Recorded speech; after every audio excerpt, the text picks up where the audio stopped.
Christians, and my brother here, he says, why does the Bible say that Jesus died for everyone and took upon himself the sins of the whole world? Let me start in reverse. If Jesus took upon him the sins of the entire world, then everyone in the entire world would have to be saved. Every single one. If the sins of every single individual were all put on Christ, and when Christ went to Calvary and died and rose again from the dead, then all of their sins of all people would have to have been cast as far away from the east is from the west.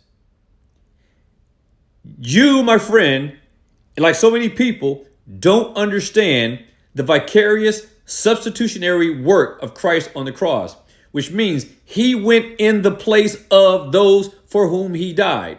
Therefore, those for whom he died can never be held accountable or responsible for the sins that they did, because they were put on Christ, buried with Christ, and when he rose again, they were removed forever.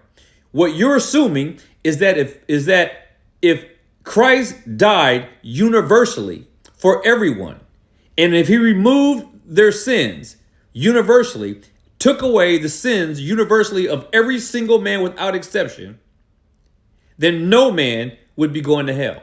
Not one. If what you're saying is true, not one single person would perish.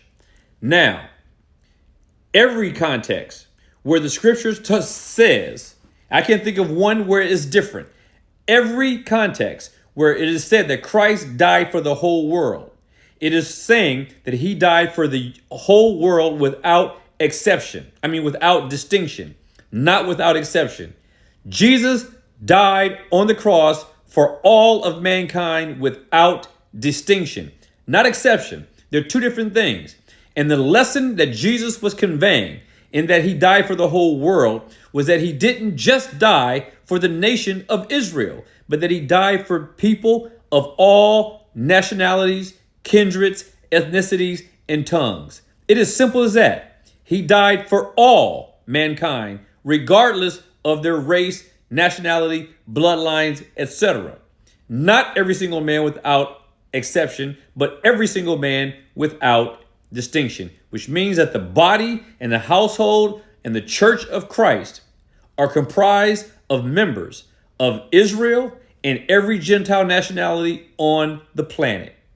Be provoked and be persuaded.